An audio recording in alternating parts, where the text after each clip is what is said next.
be acceptable in thy sight, O Lord, my strength and my Redeemer. Amen. A mother's love. Yes. And it's coming from the scripture, 2 Samuel. God bless you.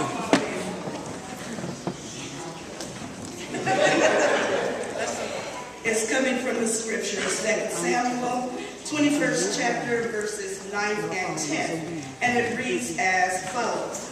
And he delivered them into the hands of the Gibeonites, and they hanged them in the hill before the Lord. And they fell all 7 together, and were put to death in the days of harvest, in the first days in the beginning of barley harvest. And Rizpah, the daughter of Ahab, took sackcloth and spread it for her upon the rock, from the beginning of the harvest until water dropped upon them out of heaven, and suffered neither the birds of the air to rest on them by day, nor the beasts of the field by night.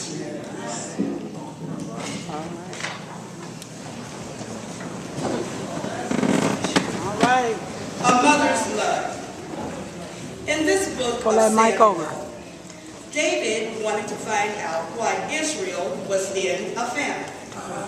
A famine meaning shortage, crisis, extreme hunger, which usually ends in death. The Lord revealed it was a famine because of Saul's actions toward the Gibeonites. Now that's what caused the famine. You see, Israel had made a covenant, an agreement, a promise some time ago with the Gibeonites. But Saul broke the promise. All right. Okay, now Israel is in a famine. Yes. So Jesus. aren't we glad to know that in spite of everything, Jesus is a promise keeper. Yes. And that's why the love of our theme today is a promise fulfilled.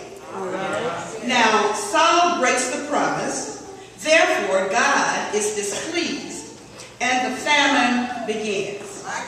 Now, what David wants to do is to find a solution to end the famine. So he goes and he approaches the Gibeonites to, as we should say, make things right. All right. All right. So he went to end the famine.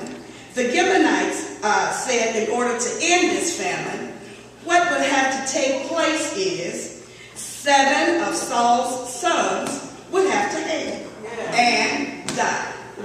Now, not only would that have to happen, they would have a disgraceful burial. Wow, Jesus. Now, and a disgraceful burial would consist of buzzards and jackals tearing away from their bodies, the skin. The beast would have to tear them down. They would devour their bodies where there's nothing left. Now for me, I can't even imagine that happening to any one of my children. That just can't be. So Rizpah had the same thought.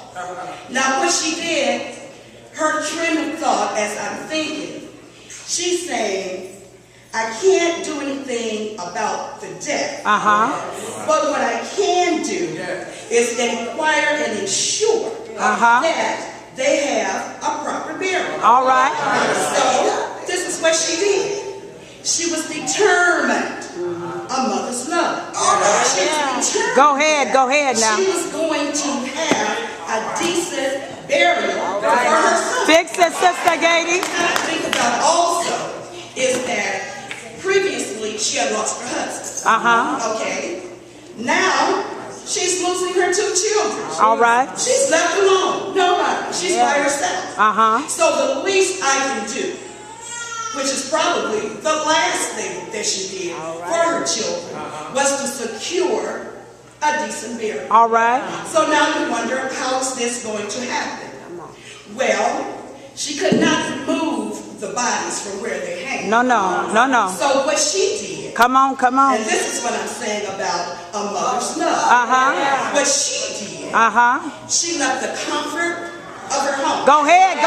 She left the comfort of her home. Go ahead. And then she went to where her children hang. Come on, come on. And she said, what I'm going to do. Fix it. A mother's love. What I'm going to do is protect my children from the animals. I'm going to protect them from the buzzards. Yes. From the beasts. Come on, come on. A mother's love. Yes. So she said camp. This is what she did. She said camp. And as the Bible says, she was there for a month. That's right. Jesus. Imagine being somewhere for a month. Now what she's also doing, as I'm thinking, she's also sharing the grief, the embarrassment, the going along with that with her children. A mother's love. So for months I would think that would cure summer, winter, fall, or whatever. You're going through rain, you're going through snow, you're going through heat, cold. But she was there. A mother's love. So however long it took for this piece to happen, for her sons to acquire a proper burial, that's what she did. And when it's all said and done, she got that piece over. She ensured that her sons would have a proper burial. Now, come on. Some people at that particular time called her foolish, unwise, crazy, a demented maniac. But as for me, I call her a devoted mother. All right. She went through the same embarrassment as her children. She suffered along with them, and that's a mother's love. Now, although her boys were deceased, isn't it amazing how they still needed their mother's love? And isn't it even more amazing that in their death, she gave them her love? So a mother's love is powerful. And she still loved her boys, even in death. As mothers, we certainly want the very best for our children, at all times. But we also have to be prepared for the downside spiritually, mentally, and physically. But through it all, a mother's love for her child or for her children still stands strong. I admire Rizpah because in the midst of a tragedy, she still showed a mother's love. The mothers here this evening, we're like Rizpah. We love and we protect our children at all costs. Because when it's all said and done, there is absolutely